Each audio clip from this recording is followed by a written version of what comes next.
because we're approaching the longest stretch of whitewater I've ever attempted in my life. Flipping a raft in huge whitewater can be fatal. People can drown in a hurry if they hit their head on a rock or get snagged underwater. On earlier expeditions, at least 6 people have died in this one section alone.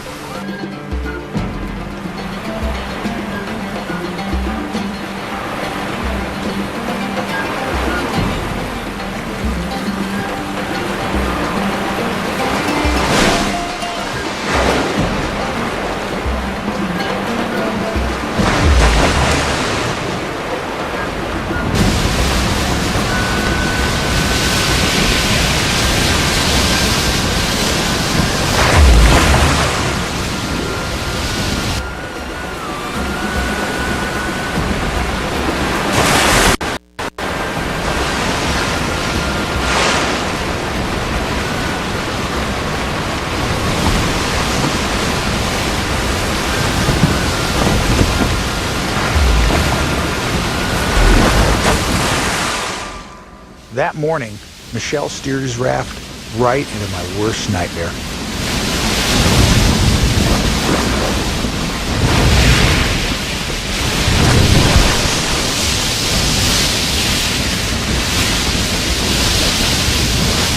I did a perfect flip.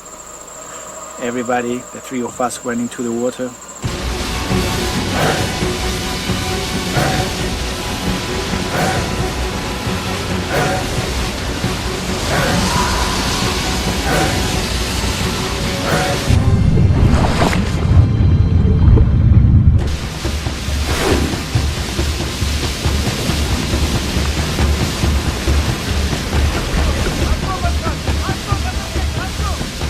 I heard someone scream, Azo, which is crocodile. And I'm thinking, oh my God, there's a crocodile in the river. And this was the first time on the entire expedition where I could actually feel the hair go up on the back of my neck. We knew there could be crocodiles around it. Usually they wait in the rapids so they can catch the fish which go through the rapids. And we were big fishes.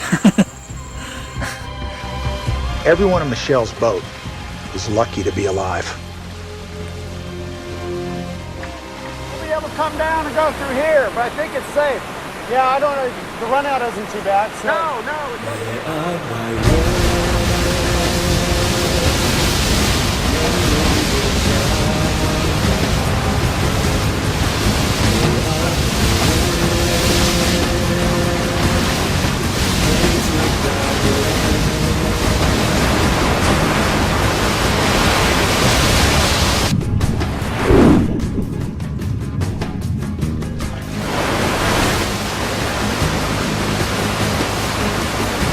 Are you all right, over? Yeah, I'm okay. Watch out left and right. It's a tough run. Roger, you think we can run right down the middle, over?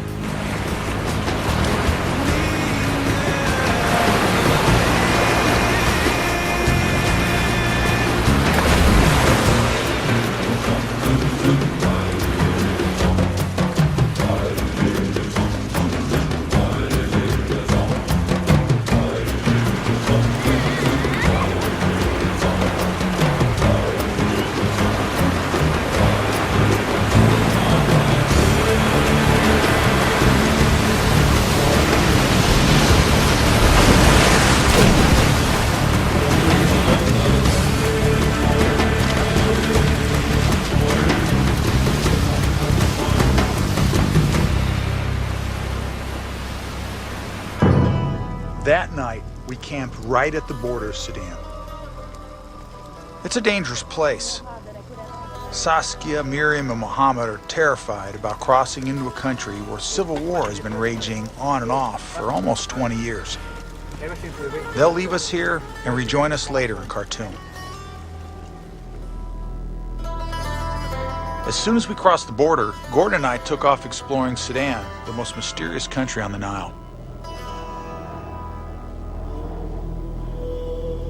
The Sudan is cloaked in secrecy behind the veil of Islam.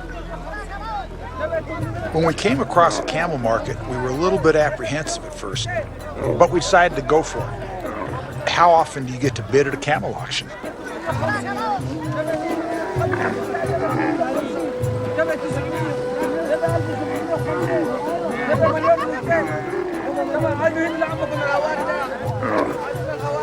It turned out to be a great day, and I was sure glad when Gordon was outbid on that camel.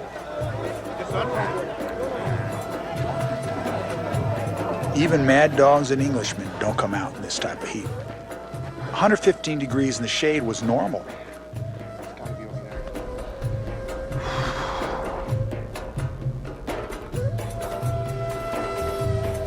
Here in Khartoum, the capital of Sudan, the two rivers converge. The White Nile comes in on the right under the bridge to join our much larger Blue Nile.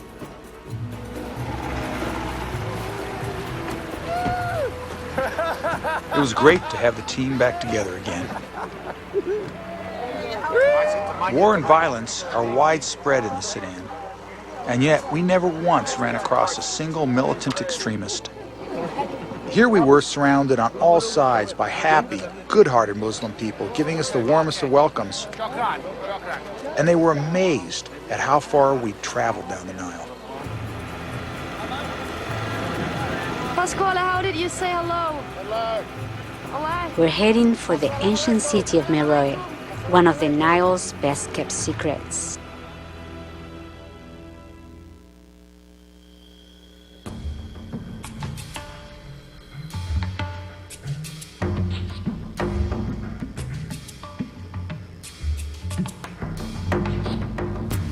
لي فيك شجون أمنيات وأحلام أغنيات ولحنون في الصبا وغرام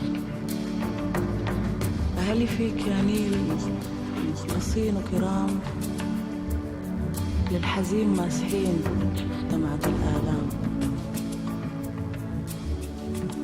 In the remote desert of Sudan, the Nile flows right past an ancient ghost town few outsiders have ever visited.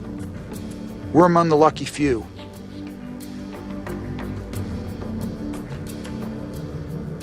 The Nubians ruled this region of the Nile for over 1,000 years.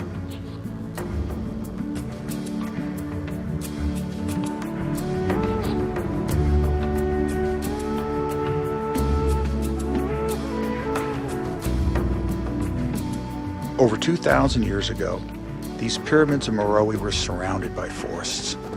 When the Nubians cut all the trees down, they allowed the sands to blow in and hastened their own downfall.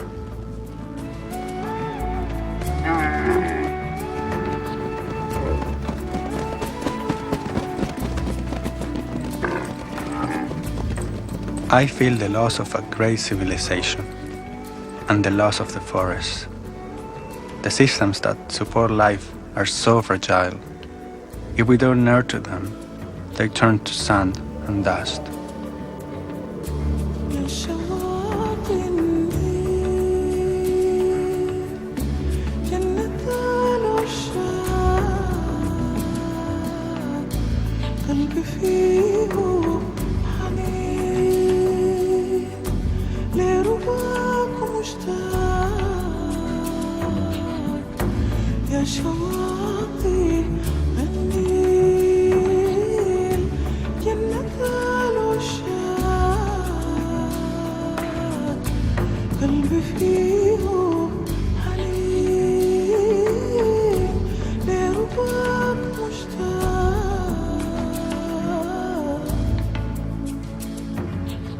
Here on the banks of the Nile, we heard haunting echoes of an ancient dynasty, half buried in sand and obscurity.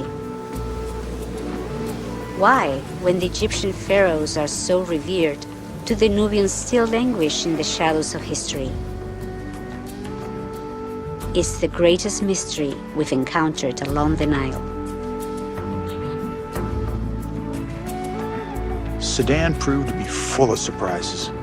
The friendliness of the people, and the haunting beauty of this lost kingdom, the Kingdom of Kush.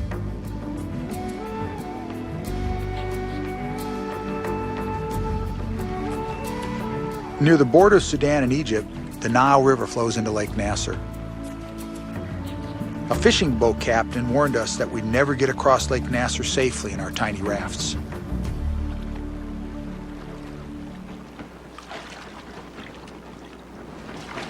To make up for lost time, I decided that Gordon and I should keep crossing Lake Nasser by night on our own.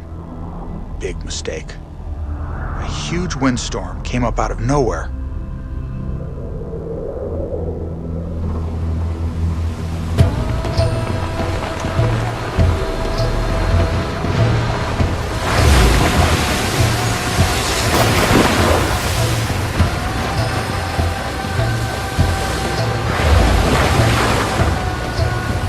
The wind was gusting up to 60 miles an hour, and the cold spray was freezing us to the bone.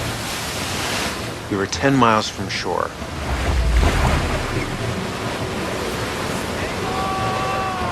If a big wave knocked us overboard, there'd be no way for anyone to find us, and we'd die of exposure.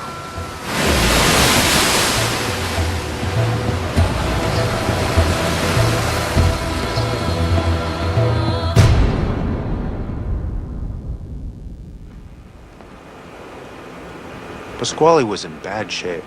I was afraid he wouldn't make it. We're all very tired. We're very tired from the wind and the sun on our faces and the water. So tonight will hopefully be a good night. It's been a long, long haul at this point. This has come down to the grind. Really has come down to the grind. I was battling a relapse of malaria. I had chills, fever, and I was just totally exhausted. I was sore, I was sick. We hated to give up our dream of running the Nile, but it just wasn't worth dying for.